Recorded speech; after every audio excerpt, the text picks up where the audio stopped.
सभी शिव भक्तों को मेरा नमस्कार। श्री शिव महापुराण अध्याय 21। ऋषि बोले, हे महाभाग सूत जी, हे व्यास शिष्य, आपने जो यह भली प्रकार से पार्थिव लिंग का अर्चन कहा है उसके लिए आपको हमारा नमस्कार। हे देव वत्सल, आप हम पर कृपा कर यह बतलाइए कि शिवजी की पार्थिव लिंग की कुल कितनी संख्या है। श्री सूत जी बोले, हे ऋषियों, पार्थिव लिंगों की संख्या कामना के अनुसार कही गई है। विद्यार्थी पुरुष प्रीतिपूर्वक सहस्त्र पार्थिव शिव का पूजन करे, ऐसा करने से उसको मनोरथ पूर्ण होता है। धन का इच्छुक 500, पुत्र का इच्छुक 1500 तथा वस्त्र को चाहने वाला 500 पार्थिव लिंग को बनाकर पूजे।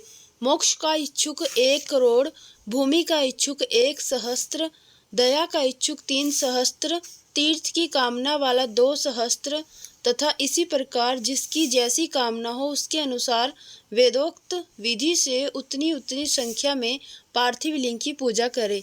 पार्थिव की पूजा करोड़ों योग का फल देने वाली है तथा कामार्थी मनुष्य को भक्ति और मुक्ति देने वाली है, परंतु जिसका समय बिना लिंग पूजा के ही व्यतीत होता है वह तो महान दुर्वृत्त और दुरात्मा है।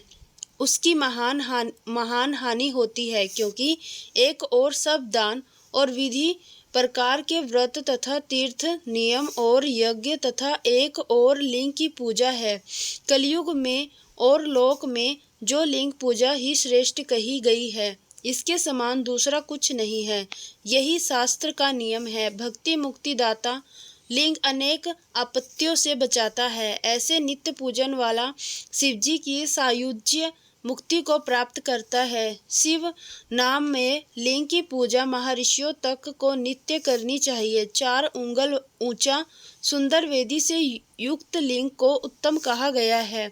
उससे आधा मध्यम और उससे आधा अधम कहा गया है। चारों वेदों और सब शास्त्रों में लिंग की आराधना के समान दूसरा पुण्य नहीं है। विद्वानों को उचित है कि वह सब कर्म जालों को छोड़कर नित्य ही एक लिंग की पूजा करे, क्योंकि लिंग का अर्चन करने से संपूर्ण स्थावर जंगम जगत पूजित हो जाता है। संसार से तरने का इससे सुंदर उपाय दूसरा नहीं है। ब्राह्मण, क्षत्रिय, वैश्य, स्त्री तथा अन्य सभी जातियों को शिवलिंग की पूजा करने का अधिकार है।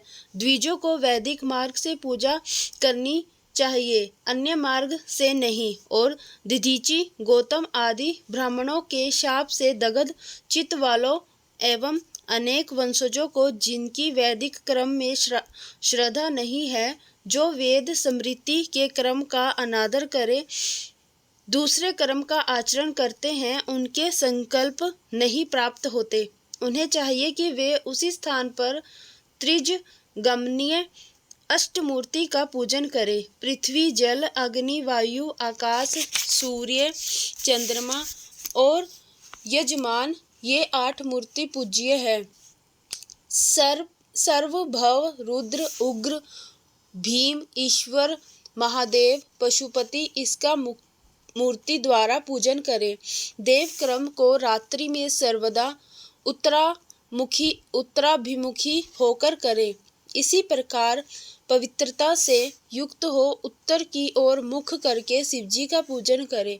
शिवजी के आगे पूर्व को ना बैठे और शक्ति सहित दक्षिणा को ना बैठे और ना ही पश्चिम को बैठे, किंतु उत्तर को ही बैठे। साथ ही भस्म और रुद्राक्ष की माला तथा बिना बेलपत्र के ज्ञानिज शंकर का पूजन ना करें। शिवजी की पूजा में भस्म ना मिले तो मृतिका से ही ललाट कर त्रिपुंड लगा लेवे। शिव महापुराण के सभी अध्याय सुनने के लिए हमारे चैनल शिव शक्ति से जुड़े रहें।